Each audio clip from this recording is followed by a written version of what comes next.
That was the hike. I went, I gotta get sleep one of these days, but I just got back from that 4 day or 5 days, whatever I went, 4.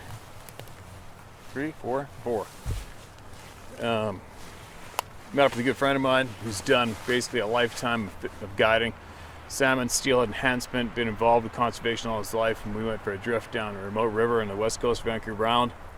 And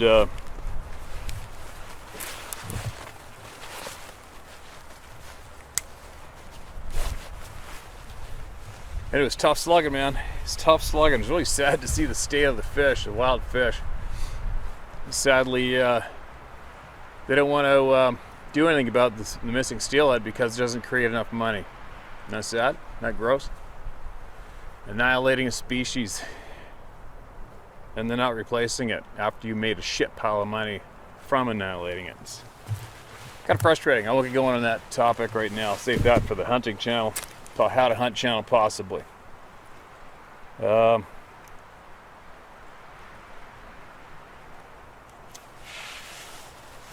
So anyway, today I just got back, and then today I decided I needed to get some cameras. I have a lot of cameras out yet, and the snow is melting, but it's kind of frustrating for me because I really want to go get them. And hiking up and over a mountain in the timber and in rotten snow is so frustrating and hard. It's not the easiest thing in the world to do. It's kind of taxing on the body, especially after you haven't hiked for the winter, right? So I got up there. Anyways, I made it. I ran into a buck up there too, and I got a little video of him, got real close to him. I got the 2 cameras that I wanted. So that was kind of cool. Got soaking wet, and then left my glasses in the stupid truck. And I was at this wicked spot with an awesome view to share some emails. It's always something, right? And then my other new $2,200 video camera, I toasted. And I toasted my DSLR Canon 5D. Knocked that over, it fell over on the tripod and landed on its back with a full-size zoom lens on it. Now it won't, the display case won't work. So I got online, I found 2 Canon 5Ds for sale from a photographer, to the 2 bodies and a charger. Bought those, they both powered up fine. 2 days later, one of them doesn't power up.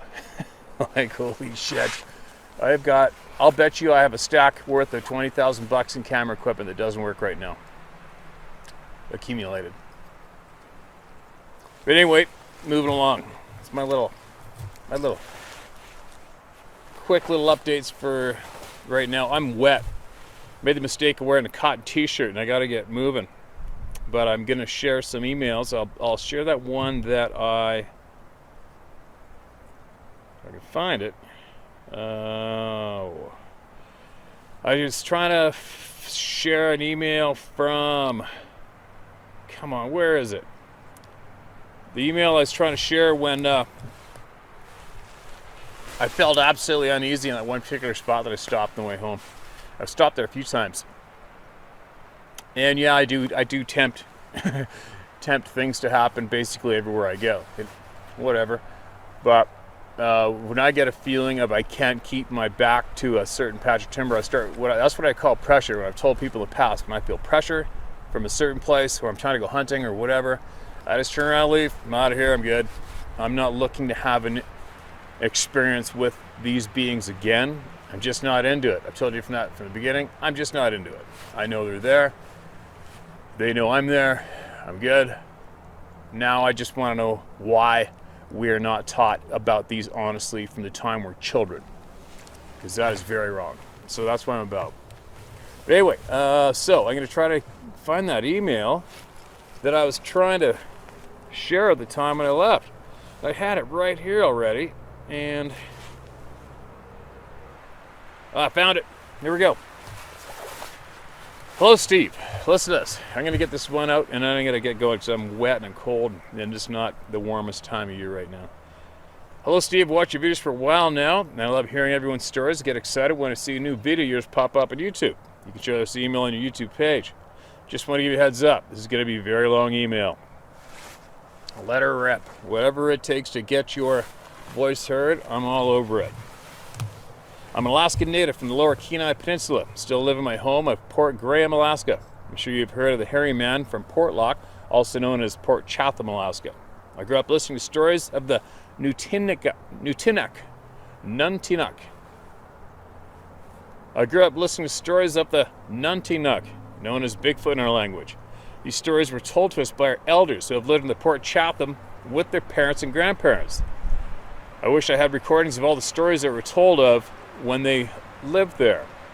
So I'm a firm believer in Bigfoot and was always fascinated by the stories the elders told. In May 2016, I heard that there was a big timber cruising project going to happen in Port Graham, as well as Windy Bay, Rocky Bay also, and the Kenai Fjords. I was so excited about this opportunity cruising and had to jump on it. So at the time, I resigned from my job as a school secretary to go out and adventure and see more of our native land. Talk about the time of our lives with the job being out in the wilderness hiking throughout the day with some very awesome co-workers. I don't regret ever walking away from working at the school because I came out from timber cruising with more knowledge of our land and was able to share that with our co-workers. Alright, time to get to the story from cruising that has always stood out and will stay with me forever. First, my dad has loved being outdoors, hiking, hunting, and trapping, so his knowledge of the outdoors transferred to me. I'm a firm believer to keep your eyes open of details while out hiking and to make smaller markers for yourself as a way of getting back. I used that as we were out cruising and it helped me in so many ways. I was called the effing map, effing GPS, or effing compass as we cruised, lol. We have a logging road from Port Graham to Rocky Bay, which is about 31 minutes give or take. One day we had 6 timber cruisers and assistants that took the logging road towards Windy Bay for a line of plots. Our logging road has been maintained for some time now, so we have had bridges wash out and parts of the road as well. Mile 15.5 bridge is washed out that leads to Windy Bay, so we had to park the truck and grab all the gear and then hike from there halfway to Rocky Bay. 2 groups of cruisers and assistants of 3 on this line plot. 3 went up the mountain to the end of the string, and my group of 3 to the end of that string. We were headed towards Rocky River. Seeing that road has been maintained, is overgrown in a lot of areas, and throughout the hike from mile 15.5 to the string of plots, there's some big game trails on your sides of the roads. It made me nervous a bit as we seen more of those to our destination. We get there and have to army crawl in the micro trees on the side of the road. As we hiked to the end of that string of plots, we followed along a well-used game trail down towards the river. As I said before, I'm observant and watch my surroundings. So as we follow this game trail, I'm seeing limbs broken up high in the trees, broken on either side of the trail. Right side of the trail as it turned one twig broken and veered to the right along the trail, as well the left side of the trail, a broken limb. I didn't say anything to my co-workers at the time. I just stayed observant. Strange, I thought, as we furthered our track along this game trail, and the entire time, broken limb to the right, then the left. We were about halfway from the road to the end of the string of plots, and we took a break below a hill. I'm ready to go and get the work done, so I'm straddling a fallen tree as my co-workers take a break, legs swinging in all. They say, let's go. So I hoof it up that hill as they go around the fallen tree, up and around to me. I get to the top of the hill and say, oh, it's a clearing. We come along a spur road from the logging road, and I'm stunned with what I see. I didn't see a spur road, and they didn't know we would come along one as we hiked to our destination. They look on the Garmin GPS device and see it there on a spur road. They're quiet as we look at what we come across. Overgrowth everywhere on the spur to the left and right, but the clearing I came across was open. Broken trees shoved into the road and pushed the alders away in the shape of an oval. Ditch behind me, and across the road you could see a break in the alders and see swamp areas. But inside the oval, it was clear of any small alders. You could see the road. Along the alders, propped away across from me, there was twigs in the shape of asterisks. The far left asterisk was the biggest. From left to right, the asterisk got smaller. I'll draw out what it looked like. No need to share the drawing because I'm terrible at that. Gave me a good laugh after I attached this to the email. I wish I took pictures of this and over the things we came across in this day. Still kicking myself in not taking pictures. Anyway, we observed this for some time and continue on to the river. We cut those alders on the other side of the road to the swamp area on patches of moss. We crossed that, and there's a game trail again, and the broken limbs in the trail that would lead us to the river the entire way down. Mind you, the entire time all we hear is the river. No birds, no squirrels, just the river, and got louder the further we followed it. We get to the river, and then come across this clearing under the trees, and it's just open, covered in moss. The leader of our group, me right behind, and our newcomer lead cruiser behind me, has a small iPod playing her music. The front guy asks if she's still playing music, and she responds with a yes. His voice grows louder and says, "Well, turn it up, will you?" Here I thought it was just me seeing all this as we go along down the game trail. He's seen and felt it as we kept hiking. She had her iPod up all the way, so he demanded us, "Well, make some noise, will ya?" All quiet besides the river. It was the weirdest feeling through the hike to the river. When we got under the trees, and he's saying all this, I'm observing more than I was before, and along the river's edge, more broken trees on the ground. These were in the shape of triangles, marking the edge of the river around the clearing. From the start of breaking up our 6 group into 2 groups of 3, it just got weird after that. Feeling of being watched the entire time. To the broken limbs on the side of the game trail, to the oval clearing on the spur road, to the clearing alongside of the river. I'm thinking of stories from our elders in Port Chatham. In all my hiking, I've never come across anything like this. Of all the things I've seen and heard out cruising, this one always on the back of my mind. This day of cruising, we were on our feet for almost 17 hours. It was a very long day, being on edge the entire time. Here's another one, again on the same logging road, at mile 6.5 at Port Graham. My aunt and her grandsons painted a sign for the spur saying to beware of Bigfoot. This time we had 4 people in our group, 2 up the mountain and myself in the lead, and a cruiser around the meadow swampy areas. My co-worker and I along the meadows to our end of the string of plots as we hiked to the feeling of being watched got stronger as we continued hiking. Again near a river, no noise of wildlife. We can only hear the other 2 guys making "Soo-wee" calls to us. LOL, this is our way of communicating throughout the cruising when we didn't want to use our walkie-talkies. The lead cruiser was the boss of our entire cruising and our first time working together in this project. He told me as we got out to our first plot that it felt like we were being watched, and I said the same. I took a break to use the bathroom, and that feeling of being watched got worse. The weird thing about this string was of being watched, and then all of our devices stopped working. He was freaking out by then and apologizing to me, saying he didn't know how we were getting back. Here I am smiling as he says this, and he asked why I was smiling. I told him I've hiked all around here with my dad and knew my way around. Then that's when he smiles and says, "Oh yeah, effing GPS, LOL." But then we have all our gear packed up and we head back to the truck at the start of the spur road. The feeling of being watched was still strong. I lead our way back to the truck in the same way we came in. We jump across this small stream and I stop as I cross and turn around. He stops to look at what I'm staring at. He comes up to me and we both look in amazement at this small human footprint in the mud along the stream. It was not there when we headed into this plots. The print was headed in the same direction we took back to the truck. The print was the size of a child around 8 years old. The print was so clear and so fresh that you could see the entire outline of toes in all the lines in the bottom of the foot. Still kicking myself for not taking any pictures. We are all in the same area where we have been lots of reports of people hearing wood knocks, heavy bipedal walking, rocks being thrown, and weird howls. And another one. 5 of us cruisers set out on a helicopter with all of our gear and food to last us a little over a week to live on East Chugach Island for cruising.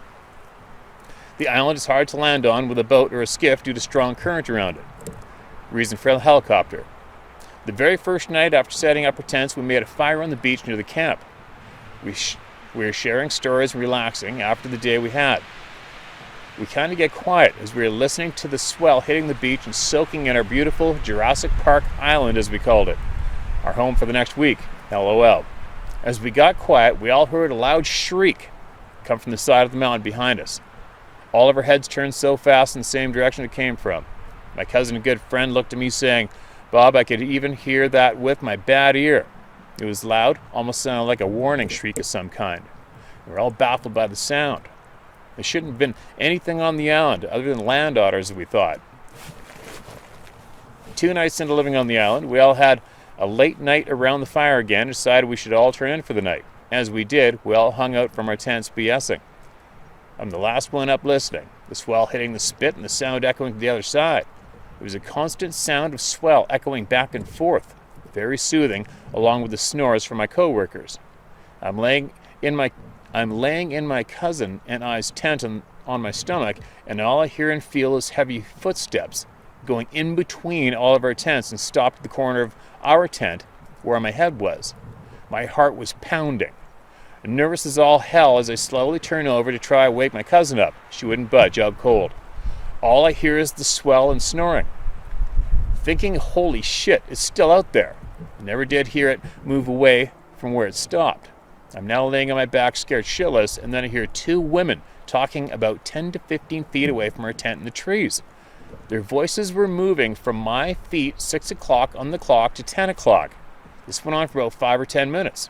I swear it was two women talking in our native language. I couldn't make out what they were saying, but I knew it was our language. Talk about being scared out of my mind from the heavy footsteps to the women talking. 2 years go by, and one of the co-workers on that cruising trip turned into a very good friend and pretty much family, confessed he was up that night on the island and he said he heard everything. Scared the shit out of him as well, and he told me if I ever asked him to prove it to a group of people, he wouldn't. We had one more night on the island, and my cousin and I stayed back to start packing up camp as the others finished our last string of plots on the island. We took our time waking up that morning as the others headed out for the day of cruising. We listened as the three of them left camp and up over the mountain. We all said we would keep in contact throughout the day on walkie-talkies to make sure all was good. On our end, the walkie-talkie stopped working. Weird, my cousin and I thought. We were still in our tents BSing with the tent windows open. The boat was sitting up, legs crossed, then all of a sudden we heard two men talking from a distance. We both smiled, thinking it was our group coming back due to the weather, which was pouring rain. We could distinctly hear two men talking. So we get on the walkie-talkies and asked why they came back. No reply. Weird, we thought again, so as we just hung out as the voices got closer. Swear to effing God it was in our language again. The two men didn't get close to us enough to hear what they were saying. That lasted about 30 minutes, and they kept their distance. It freaked us out enough to close the windows and lay flat on our backs as we listened. Mind you, our other three co-workers on the other side of the island fishing up plots, their walkie-talkies stopped working as they passed the mountain behind us and wouldn't work until they got back to the top of the mountain overlooking us and the spit. It took a long time for my cousin and I to get up to pack up camp and start the fire to make dinner for our co-workers. Summer 2017. My son and nephews wanted to have a picnic up the bay here at Port Graham. They both had their hearts set on Murphy's Slough because they wanted to play in the slough behind the beach. So we headed to the store to get what we wanted for the picnic, pack up our gear in the skiff, and head to Murphy's Slough. We leave the floats knowing that the tide will be going out for another hour or so. My son was 11, my nephew 10 at the time. We got to the beach and they both jumped up and ran up to the beach to the slough with their backpacks. I stayed back to get the ground line tied to the anchor so I could push the skiff out so it doesn't go high and dry. I'm still fiddling with that, and I have our picnic gear on the beach, and all I hear is them running so fast back to the skiff, and they are scared out of their mind. I was about to push the skiff out, anchor on the bow, and settle in for a summer picnic as they jumped into the skiff. My son was already on the console, lowering the outboard, both yelling, "We need to leave." They're both scared out of their minds, trying to rush to get out of there. I told them to go and get their backpacks, and they both refused to get them. I could see the look on their face, and I knew something was up, so I told them all grab their stuff. They both said, "No, don't, just leave it." I looked back, and they meant it. So I threw down what I was doing and went to get their belongings and walked back. They were both yelling at me, saying to hurry. I get back to the skiff and toss their stuff in, and that's when we all heard it. Holy shit is all I could think. I have never heard anything like this in my entire life. I know what a bear growl sounds like and what a moose sounds like. Nothing anywhere near what they sound like. This was the meanest, loudest growl I've ever heard. So loud that it sounded like it was right behind me. I look, there's nothing. By then the boys are freaking out as well as I am. Finally grab a picnic gear and throw in the skiff as I'm fumbling around with the ground line and anchor as fast as I can to get the hell out of there. The growl kept going on. It was so loud, like it should have been on the beach right behind me, but it came from the bluff up in the trees. It didn't even stop to take a breath. It was a constant, mean, loud as hell growl to where it made your insides vibrate.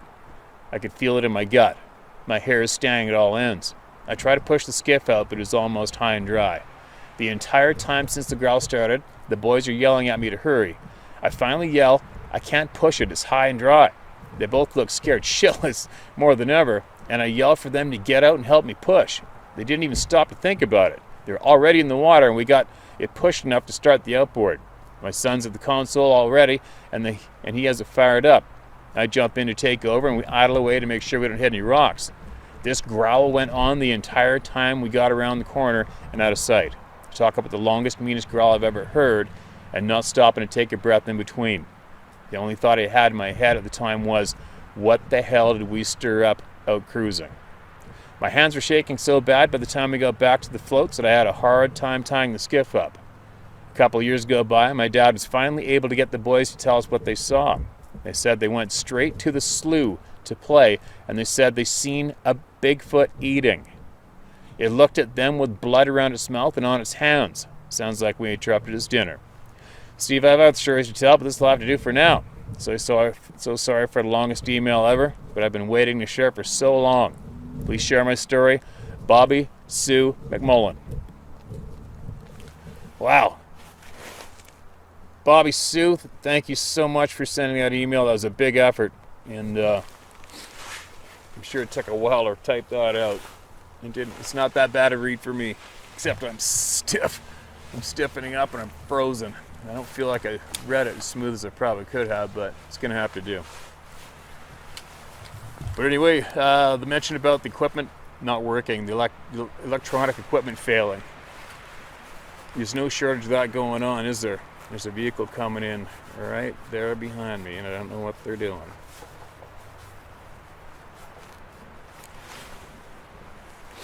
Anyway, oh, they got a truckload of garbage. I might be catching them dumping. That'll be good. All right, I'm gonna go. I'll catch up with everybody later. I'm gonna do a bigger effort tomorrow to get caught up in emails and get them shared, and I'll be back shortly. All right.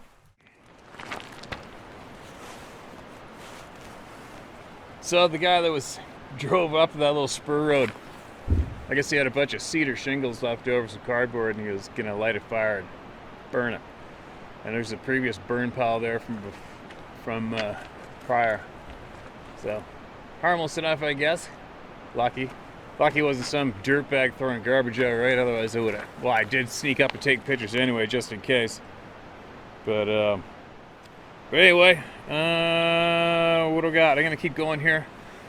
I'm still wet. I made the mistake of wearing a cotton frickin' t-shirt today on my hike, which is rule number 1, no. You just don't break that rule. But sometimes I get in a bit of a rush and a panic, and I decide I don't care, and I go anyway. Anyway, what do we got? Howdy, Steve. Can't help but send you a comment or two on the points of your former emails. The First Nations woman who was interviewed by the Bullshitters Fabricating and Regurgitating Organization is another victim of the predators who use the vulnerable and less informed to promote their own fortunes. Are they also called shills for the deep state? That is, are they an effective info-gathering engine for the hidden agendas of covert rulers? Are they really forward observers for a massive army hidden in the terrain behind them? I think so. I have suspicions that Alex Jones served in that capacity as well, but that's another matter. It seems very suspicious when Trump decorates the dude publicly. Deep state alive and, well, oh well. Yeah, who knows? I was in contact with BFRO years ago and got the feeling they didn't want to hear the facts that they cannot control. The PR men. I see the same control freaks in mainstream religion. They all wish for a copyright on all fact, which is the essence of Bolshevism, the Third Reich, Maoist state, and, since Ed Snowden exposed it, the U.S. government. I am 66, and this drift toward fascism, Bolshevism, in my America has troubled me for 50 of those years, all told. You, my friend, have become a paradigm breaker, meaning you're the one outside the box, the most potent and dangerous power to threaten the power brokers who seek control. Maybe you don't think you're a whistleblower or haven't thought that yet, but essentially that's what you are. Kudos. Giving the people a voice is the greatest good a man can do, and is the most uncontrollable power the oppressors ever face. In truth, they cannot control free men. Free women never could. Thank God for that. Their worst nightmare. P.S. The native prophet John Trudell called this system the predator energy that got into action in Europe some 1800 years ago. Came here with Columbus, etc. A.L. Dot. May the great May the Creator keep you safe, strong, and moving ahead. Yours is a vital mission. Thank you many times over. Neelis Cook. All right, thanks, man. Interesting comment. Thought I'd share that with everybody. Maybe people could chime in on that. Maybe they could. Either way, every voice needs to be heard. And in case anybody missed the memo, for all of you who unfortunately agreed to allow it to be mainstream and normal and accepting that somebody else is actually in a position to fact check for you is so wrong, and I really, really hope you all stop doing that. Okay? Do not do that. Do not let any stranger dictate to you what you can or cannot hear or say. All right? It's very, very important. For a lot of people out there, well, not a lot of people, there's a handful of people that are bitching, whining, crying loudly that, quote, Steve believes everything and anything, and he's not vetting those emails. Well, to all of you people directly who might still be on this channel and having that same similar snivel, get your head out of your ass and quit displaying to the public how dumb you are. Start thinking for yourself. Grab the world by the balls, think for yourself, and figure it out for yourself. Use your gut instincts. Get in tune with them. Figure it out. All right? I am not the person in the position to dictate to you what you are going to or not going to hear, and what person is going to speak to you through me or not. All right? I said that a few times, but it probably needs to be said quite a few times, because I keep passing on information and tidbits to a lot of people, and they seem to miss it on various small facts. All right? But anyway, before I get going, let's keep reading. All right? I'm cold. I got a lot on my mind. I can't really quite relax right now to read. I'm doing all right. What do we got? Steve, my name is Mike Ray. It's all right to use my name. My father shared your site with me after my life changed on a short hiking trip we took this past March in 2021. A bit about me. I'm 24 years old. I was raised by my father. He was a tech sergeant, special investigator with Air Force OSI. He taught me how to hunt, fish, and how to build shelter in the woods under any condition. A few times as we were hiking or camping, we would hear strange noises around our campsite, or near to us when we'd be hiking. The first time I encountered weird noises was on the hills near the Washington coast. We were west of the little town of Adna, Washington. We spent 3 days hiking and night camping, watching the stars and whatever came to mind. Night 1, as we talked, I heard heavy breathing coming from my right, 30 or so feet behind a blackberry thicket. I looked at my dad to ask if he heard it, but noticed he was watching that same location. His hand was up as if I wasn't supposed to talk. After it seemed to be hours, perhaps 3 minutes, he said out loud, "I hear you. My son and I are walking through and mean you no harm." Within a few minutes, the breathing stopped, and I heard heavy, slow footsteps moving away. My dad said we should hit the bed so we could head out early. Day 2, up at daybreak, packed up everything and headed up the trail. I asked my dad, "What was that near us last night?" I expected something like, I don't know, maybe the boogeyman. My pops is a joker. All he said was, "I think we camped close to some family and they were checking us out." What? I thought to myself. We hiked close to 6 miles that day, beautiful scenery everywhere. However, we both could hear knocks every once in a while. Occasionally a whistle, which my dad would repeat every time. When we'd stop, we'd hear footsteps, sometimes more than one set. Now I'm freaking out, and he's got a smile on his face. I finally ask him, "What the hell are you smiling about, Pops? Can't you hear those noises?" This is the point my life changed forever. Son will tell you after we make camp. As we were making camp, finished making the tent and fire, we sat down and he explained to me why he wasn't scared. He told me of his first encounter with these forest people and how he believes they are here to keep balance. Not all of them are good, but most are. I'm not threatened by them because I'm not a threat to them, and tell them so. I was speechless. That night it happened. My night from hell. A boulder was thrown at our tent. Not hitting it, rather rolling into it. Screaming, branches breaking, and growling. I wanted out. Dad sat up, put his boots on, unzipped the tent, and stepped out. He was pissed. All 6'5" of pissed off Irish yelled out, "Stop, leave now, and be quiet." Quiet came over everything. with one horrible roar from whatever it was. We didn't have another issue all night. Wow. Day 3, it's morning, 0500. Clear sky with temps in the 40s. Dad was dressing as I crawled out of the tent, stood up and looked behind the tent. When I saw a giant, dark brown, 8+ foot tall female creature looking at me. Yes, female. Boobs and everything. I couldn't move. Dad touched my shoulder and smiled. Just then I felt peaceful. I felt freaked, but safe. This thing actually looked like she smiled and walked away. Dad has seen these things since he was 7, and his dad taught him about them. For me, it's not about what I didn't know, it's about how my world has expanded now. I remember how my dad acted out on that trip, what he did when things went wild, and what I learned, not only about him, but these creatures that do live in the woods around us. I don't think they want to kill us, but they will study or communicate in some way with us. Not one supernatural event happened, except how my undies stayed clean. No mind speak, nothing, just raw primal type behavior and one female that knew we'd be safe to finish, I guess. Thanks for everything you're doing, Steve. All the stories you share have solidified my belief and opened my mind. Take care, sir. Be safe and keep this channel going, Mike. Holy shit, Mike. That is a hell of a frickin' share. Wow. Your dad sounds like one incredible human being, man. One up-to-date, very educated, experienced man. And if you get a chance, if you want, why don't you email us back and give us your best detailed description of that being that you looked at, all right? I'd be interested in hearing that, and I guarantee you tens of hundreds of thousands of people would also be interested in hearing from you with that description as well. I think it'd be quite interesting. But anyway, again, thank your dad, man. I mean, thank your dad.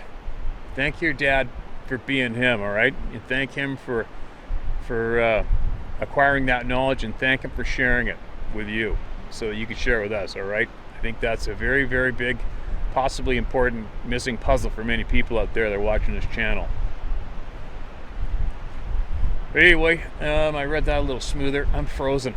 I found my fishing jacket in the truck to put on to block the wind, and I gotta get going. I gotta get going home. I'm behind a lot, and I got a lot to share later on. I think tomorrow I just might go on a major whole day into the woods and the mountains, and share a lot with you guys tomorrow. All right, be safe out there.